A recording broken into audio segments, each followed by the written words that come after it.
موت کے معنی ہے روح کا جسم سے جدا ہونا، کیونکہ روح نہیں مرتی۔ مردہ کلام بھی کرتا ہے، اور اس سے کلام کو عوام، جن اور انسان کے سوا تمام حیوانات وغیرہ سنتے بھی ہیں۔ جب مردے کو قبر میں دفن کر دیا جاتا ہے تو قبر اس کو دباتی ہے۔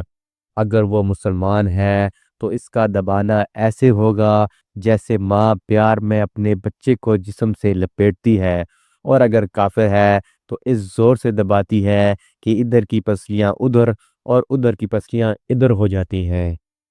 جب دفن کرنے والے دفن کر کے چلے جاتے ہیں تو وہ ان کے جوتوں کی آواز بھی سنتا ہے۔ اس وقت اس کے پاس دو فرشتے اپنے دانتوں سے زمین چیرتے ہوئے آتے ہیں۔ ان کی شکلیں نہایت ڈراؤنی اور ہیبت ناک ہوتی ہیں۔ ان کے بدن کا رنگ سیاہ، آنکھیں سیاہ اور نیلی اور دیگ کے برابر اور شعلہ زن ہوتی ہیں۔ بال سر سے پاؤں تک، اور ان کے دانت کئی ہاتھ ہوتے ہیں جن سے یہ زمین چیرتے ہوئے آئیں گے۔ ان میں سے ایک کو منکر اور دوسرے کو نکیر کہتے ہیں۔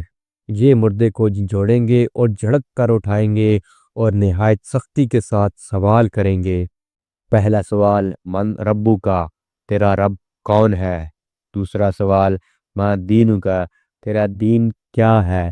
تیسرا سوال، ما کنت تقول فی ھذا الرجل، ان کے بارے میں تو کیا کہتا تھا؟ مردہ اگر مسلمان ہے تو وہ جواب دے گا کہ میرا رب اللہ ہے۔ دوسرے سوال کا جواب دے گا کہ میرا دین اسلام ہے، اور تیسرے سوال کا جواب دے گا یہ تو رسول اللہ صلی اللہ علیہ وآلہ وسلم ہے۔ وہ کہیں گے تجھے کس نے بتایا؟ تو مردہ کہے گا میں نے اللہ عز و جل کی کتاب پڑھی، اس پر ایمان لایا اور تصدیق کی۔ بعض روایتوں میں آیا ہے کہ سوال کا جواب پا کر کہیں گے ہمیں تو معلوم تھا تو یہی کہے گا۔ اس وقت آسمان سے ایک منادی ندا کرے گا کہ میرے بندے نے سچ کہا، اس کے لیے جنت کا بچھونا بچھاؤ، جنت کا لباس پہناؤ، اور اس کے لیے جنت کی طرف ایک دروازہ کھول دو۔ جنت کی ہوا اور خوشبو اس کے پاس آتی رہے گی، جہاں تک نگاہ پھیلے گی وہاں تک اس کی قبر کشادہ کر دی جائے گی، اور اس سے کہا جائے گا تو سو جیسے دولہا سوتا ہے۔ بعض کے لیے قبر 70 ہاتھ لمبی چوڑی ہوگی، اور بعض کے لیے وہ جتنی چاہیں، حتیٰ کہ جہاں تک ان کی نگاہ پہنچے۔ یہ بات بھی حدیث سے ثابت ہے کہ جو مسلمان شب جمعہ یا پھر روز جمعہ یا پھر رمضان المبارک کے کسی دن رات میں مرے گا، سوال نکیرین و عذاب و قبر سے محفوظ رہے گا۔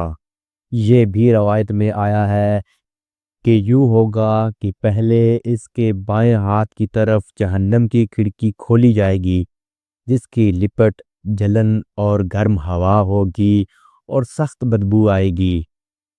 پھر وہ کھڑکی بند کر دی جائے گی۔ اس کے بعد داہنی طرف جنت کی کھڑکی کھولی جائے گی، اور اس سے کہا جائے گا اگر تو ان سوالوں کے صحیح جواب نہ دیتا تو تیرے واسطے وہ تھی اور اب یہ ہے۔ ایسا اس لیے کیا جائے گا تاکہ وہ بندہ قدر جانے کہ اس کے رب نے اسے کیسی بلائے عظیم سے بچا کر کیسی نعمت عظمیٰ سے اسے نوازا۔